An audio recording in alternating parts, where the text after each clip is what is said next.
दोस्तों, मैं आपको बता ही चुका हूं कि बगदाद पहुंचकर मैं पहले की तरह ऐशो आराम की जिंदगी बसर करने लगा। दिन रात सैर तमाशे के सिवा मुझे कोई काम न था। लेकिन यह सिलसिला आखिर कब तक चलता? मेरी तबीयत इस चीन की जिंदगी से भी उकता गई। फिर क्या था? हर वक्त है जी चाहता कि फौरन बोर या बिस्तर बांध कर सफर पर निकल खड़ा हूं और दुनिया की सैर करूं। नई मुल्कों में जाऊं, नए लोगों से मिलूं। आखिर मुझसे रह न गया। मैंने बहुत सा अच्छी किस्म का तिजारती सामान खरीदा और सफ़र की तैयारी करके दरियाए दजला के रास्ते बसरा पहुंचा। वहां इत्तेफाक से बंदरगाह में एक बिल्कुल नया और खूबसूरत जहाज कील कांटे से लैस चलने के लिए बादबान तोल रहा था। इस पर बहुत से सौदागर पहले ही सवार थे। मैं भी सामान लिदवा कर उनके साथ हो गया। मेरे सवार होने के कुछ ही देर बाद जहाज ने लंगर उठाया और चल पड़ा। हुआ मुवाफिक थी। हम दिन रात सफ़र करते रहे और बहुत से जजीरों और बंदरगाहों से हमारा गुजर हुआ, जहां हमने खूब लेन देन किया और नफ़ा उठाया। इसी तरह सफ़र करते करते किस्मत का करना किया हुआ, हमारा जहाज़ एक ऐसे जजीरे के किनारे पहुंचा जो देखने में बड़ी बहार का लेकिन बिल्कुल गैर आबाद था। हर तरफ फलों के दरख्त और फूलों भरी झाड़ियां नजर आती थीं, साफ शफाफ नदियां बह रही थीं और परिंदे चहचहा के खुदा की तारीफ कर रहे थे। गरज के इस जजीरे की ताजगी और सरसब्जी देखकर आंखों में ठंडक पड़ती थी।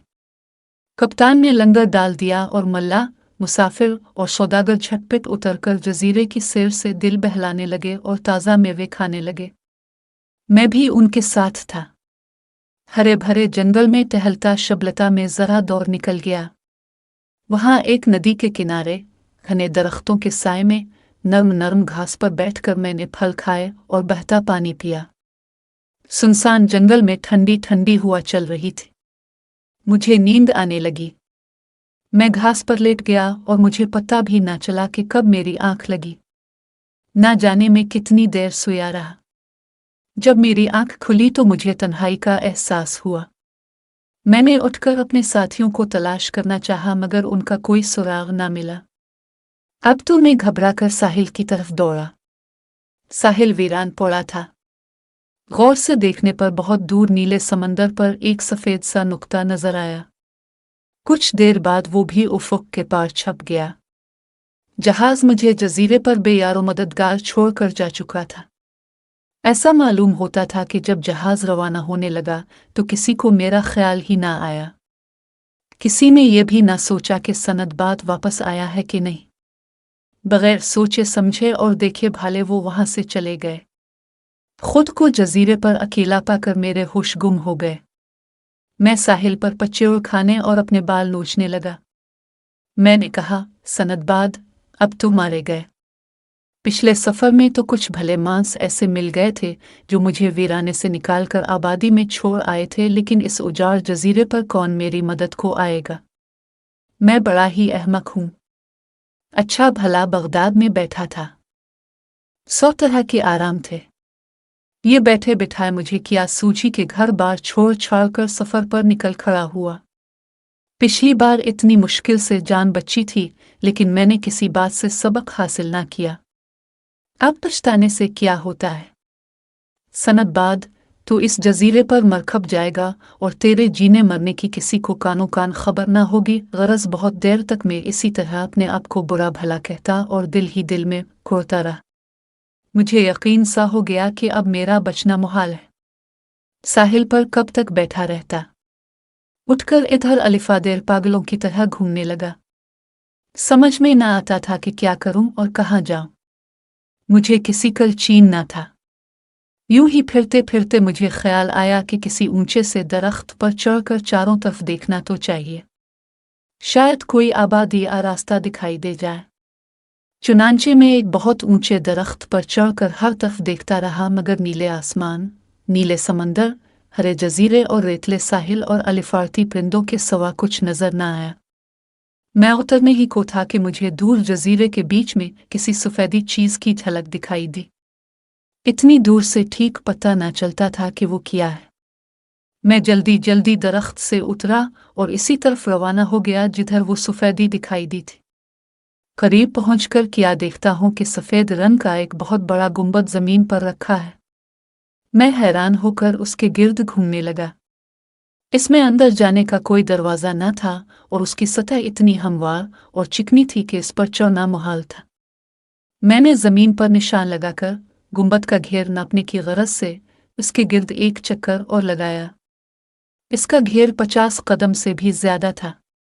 मैंने दिल में कहा कि इस उजाड़ जगह पर इतना जबरदस्त गुंबद बनाने की सूझी किसे, और फिर ये किया चक्कर कि इसमें ना दरवाज़ा है न खिड़की। मैं इस सोच में डूबा हुआ था कि एकाएक अंधेरा छाने लगा, जैसे बरसात में सूरज के आगे घटा आ जाने से धूप गायब हो जाती है। मैंने आसमान की तरफ देखा तो एक हद से ज्यादा लंबा चौड़ा परिंदा हुआ में मंडलाता नजर आया। इसके पर इस कदर लंबे थे कि सूरज उनकी आड़ में आ गया था और जजीरे पर अंधेरा छाने लगा था। इस देवजात परिंदे को देखते ही मुझे एक बात याद आ गई जो मैंने लड़कपन में बड़े बूढ़े जहां दीदा सयाहों से सुनी थी। वो बताते थे कि हमारे बगदाद से समंदरों दूर बाज जजीरों पर रुख नामी एक हैबतनाक परिंदा रहता है। वो हाथी पकड़ पकड़ कर अपने बच्चों को खिलाता है, और जिस परिंदे के बच्चे सालम हाथी खा जाते हों इसके कदो कामत और पैरों की लंबाई का क्या कहना। रुख को देखते ही मुझे पता चल गया कि जिसे मैं गुंबद समझ रहा था वो दरअसल रुख का अंडा है। देखते ही देखते रुख नीचे उतर आया और अंडे पर बिल्कुल इसी अंदाज में बैठ गया जैसे मुर्गी बैठकर अंडे कीती है। अंडे पर बैठने के थोड़ी देर बाद रुख हो गया। वाह अल्लाह मियाँ, तुम्हारी कुदरत की किस मुन से तारीफ की जा।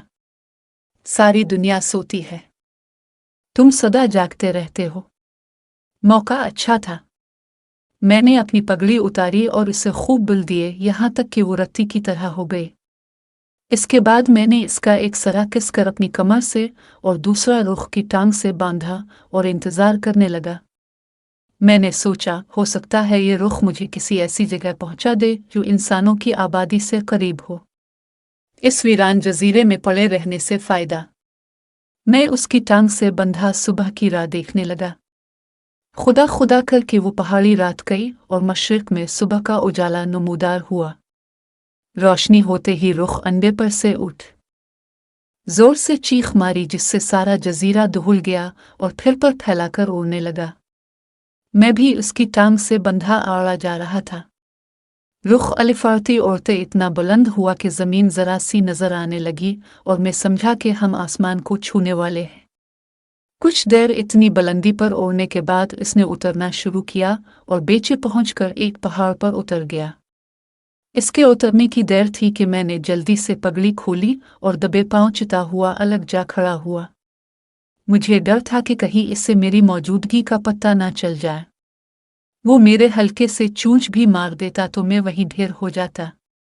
खुशकिस्मती से इसे मेरी खबर भी ना हुई। मेरे देखते ही देखते इसने झपटा मारा और कोई बड़ी लंबी ही काली चीज पंजों में दबाकर उड़ गया। मैंने गौर से देखा तो पता चला कि रुख एक जबरदस्त अजदह को उठाकर ले जा रहा है।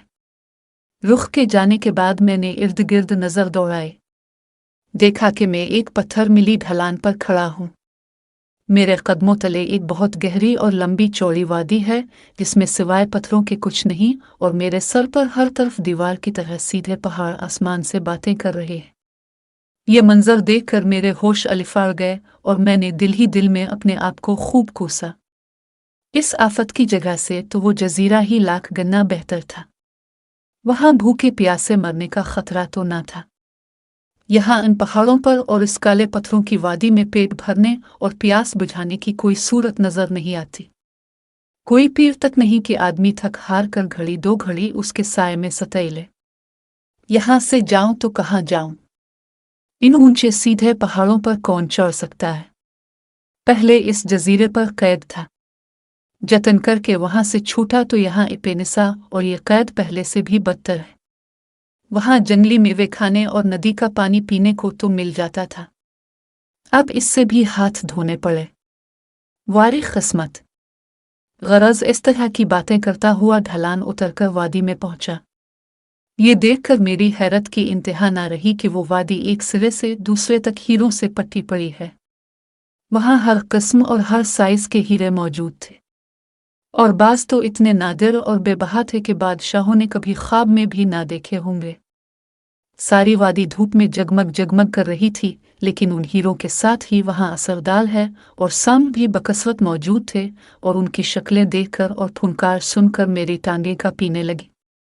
बाज असरदार है तो इतने मोटे और लंबे थे जैसे नाज के दरख्त का तना, और अगर हाथी भी उनके साथ आ जाता तो वो इसे भी एक सांस में निगल लेते।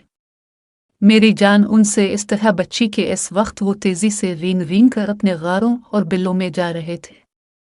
दिन के वक्त वो रुखों के डर से नछे रहते थे और रात को बाहर निकलते थे। असर वो है कि डर से मेरी भूख प्यास अलिफाड़ गई। मैं सोचने लगा कि रात को उनसे मेरी जान कैसे बचेगी। कुछ देर बेकार फिरने के बाद मैंने कोई ऐसी जगह ढूंढने की कोशिश की जहां चाहकर मैं रात बिसर कर सकूं। शाम के वक्त एक अलग थलग ही जगह पर मुझे एक गार नजर आया। इसका दहाना बहुत छोटा था। मैंने तय किया कि ये गार में पनाह लेनी चाहिए। मैंने इसमें दाखिल होकर दहाने को एक भारी पत्थर से बंद कर दिया ताकि बाहर से कोई ना आ सके, और इत्मीनान की सांस ली। जब मेरी आंखें अंधेरे से मानूस हो गई तो मैंने गार को देखना भालना चाहा। मैं चंद कदम ही चला था कि गार में परली तरफ एक बहुत बड़ा असरुबा नजर आया जो अपने अंडों पर कुंडली मारे बैठा था। मेरे रूंगटे खड़े हो गए और अंदर की सांस अंदर और बाहर की बाहर रह गई। समझ में ना आता था कि क्या करूं। बाहर जाऊं तो खतरा, अंदर रहूं तो खतरा। आखिर मैंने सोचा कि अपने आप को अल्लाह के रहम करम पर छोड़ देना चाहिए। इसे बचाना मंजूर होगा तो बचा लेगा। ये सोचकर मैं वहीं बैठ गया और सारी रात आंखों में काए डरे हुए आदमी को नींद किया आती। सुबह होते ही मैं फिर बनाकर लड़खड़ाता हुआ बाहर निकला। एक तो मैं भूखा प्यासा, दूसरे 2 रातों से सोया ना था, तीसरे जान के डर से बेहाल था। गरज टांगों में सकत ना रही थी।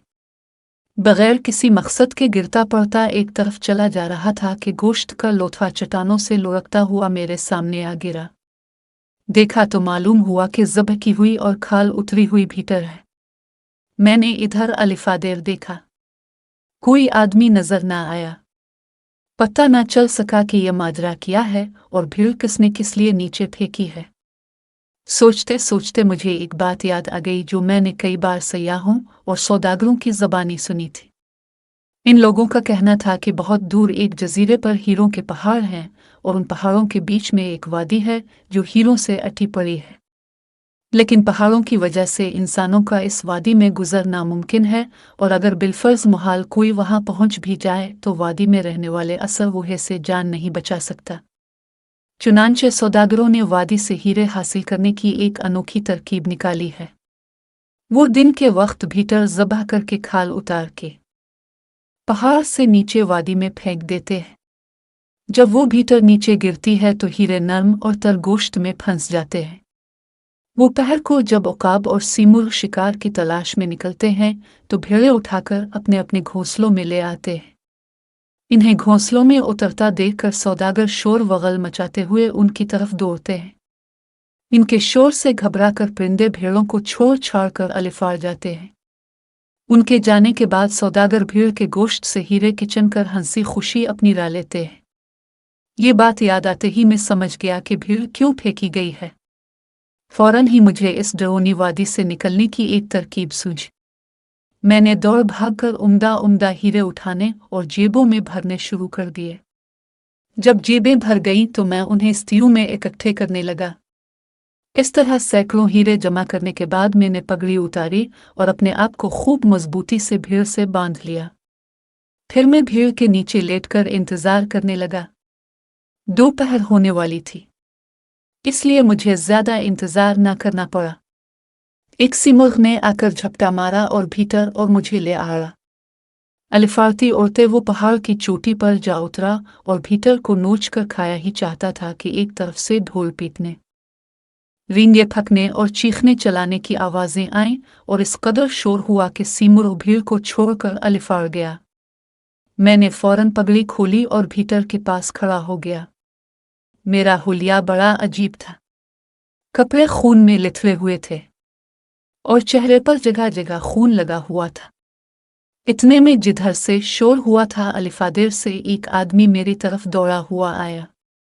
जब उसकी नज़र मुझ पर पड़ी तो हक्का बक्का रह गया और डर के मारे उसने मेरी तरफ दोबारा देखा भी नहीं बल्कि बढ़कर भीड़ को उलटने पलटने लगा।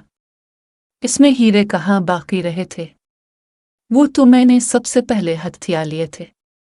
जब तलाश के बावजूद कोई हीरा हाथ न आया तो इस आदमी ने अपनी पगड़ी उतारकर जमीन पर दे मारी और बाल नोच कर बोला, मैं लट गया, मैं तबाह हो गया, मेरी सारी मेहनत अकारत गई।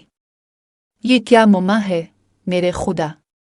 मैं इसे ढारस देने के लिए आगे बढ़ा तो वो खौफजदा होकर पीछे हटने लगा और कांपती हुई आवाज में बोला, तुम कौन हो और यहाँ कैसे आए? मैंने जवाब दिया, साहिब मुझसे डरने की जरूरत नहीं, मैं कोई जिन भूत नहीं बल्कि आप ही की तरह का इंसान हूँ। सौदागरी मेरा पेशा है। अगर आप मेरे इस पहाड़ पर पहुंचने का किस्सा सुने तो दंग रह जाएंगे और कहेंगे कि वाकई ऐसी बातें तो कभी ख्वाब में भी नहीं देखी।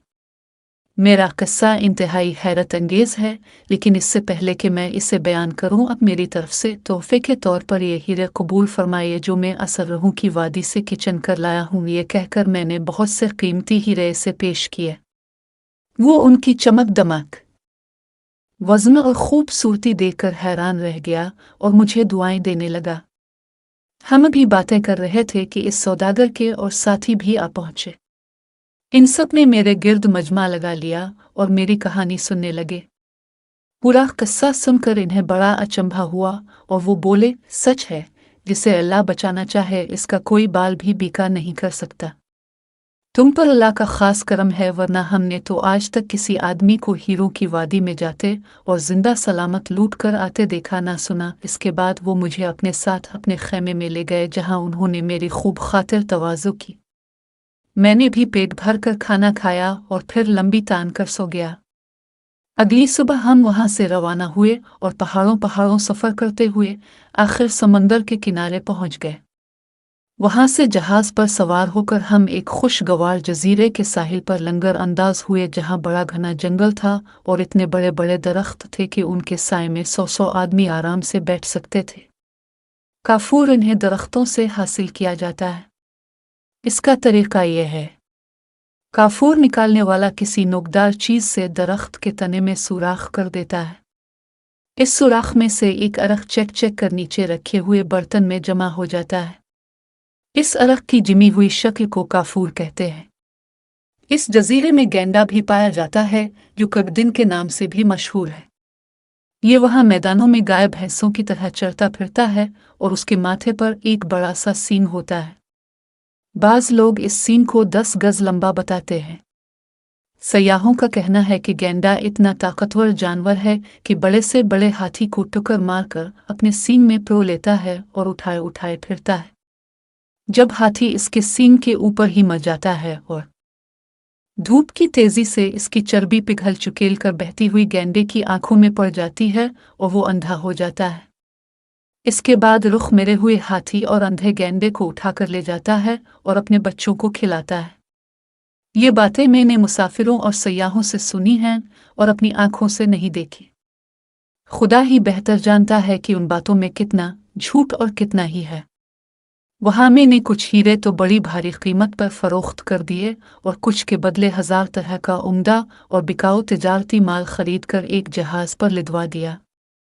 हुआ मुवाफिक देखकर हम वहां से रवाना हुए और जजीरों की सैर करते और मुख्तलिफ बंदरगाहों में तैरती ठिराती आखिर सही सलामत भरे पहुंच गए। वहां चंद दिन सस्ता कर मैंने बगदाद का रास्ता लिया और जवाहर और तिजारती माल से लदा फंदा घर पहुंचा। मेरी वापसी की खबर सुनते ही दोस्त और रिश्तेदार आकर जमा हो गए और खुदा का शुक्र अदा करने और मुझे मुबारकबाद देने लगे। मैंने उन्हें बहुत से तोहफे दिए, शहर के मोहताजों को खाना खिलाया और गरीब आदमियों की मदद की। बगदाद में पहुंचना था और घर का आराम मलना था कि मैं चंद ही दिन में सफ़र की मुसीबतें और ख़तरे भूल गया और ऐश की ज़िंदगी बिसर करने लगा। मेरे घर में हर वक्त दोस्तों का मजमा रहता, हंसी मजाक होता, दावत अलिफारती। लोग दूर दूर से आकर मेरे सफ़र का किस्सा सुनते और हैरान होते। गरज के ये थी मेरे दूसरे सफ़र की कहानी। खुदा ने चाहा तो कल आप हजरात को अपने तीसरे सफ़र के वाक़यात सुनाऊंगा। ये कहकर सनदबाज जहाज़ी चुप हो गया। शाम हो चुकी थी। हाल में फानूस रोशन किए गए और दस्तरखान बिछाया गया। सब लोग इत्मीनान से खाने पीने और गई लड़ाने लगे। जब दावत ख़त्म हो गई तो सनदबाज जहाज़ी ने सनदबाज हुतमाल को 100 अशरफियाँ दे और कहा कि कल ज़रूर आना। जमाल ने खुश होकर अशरफियाँ ले ले और सनदबाज जहाज़ी को दुआएं देता हुआ घर की तरफ चल दिया। रास्ते भर वो सनदबाज जहाज़ी के हैरत अंगेज सफ़र पर गौर करता रहा। कभी इसे रुख का ख्याल आता, कभी हीरों की वादी याद आती जहाँ अजदह दिन को छप कर सोते और रात के वक्त बाहर निकलते थे। रात को दे अपने घर सोया और अगले दिन फजर की नमाज पढ़कर सनदबाज जहाज़ी की हवेली की तरफ चल दिया। सनदबाज जहाज़ी ने इसे खुश आमदीद कहा। थोड़ी देर बाद बाकी मेहमान भी आ गए। सब लोगों ने जी भरकर दावत खाई। फिर सनदबाज जहाज़ी ने अपने तीसरे सफ़र का किस्सा सुनाना शुरू किया।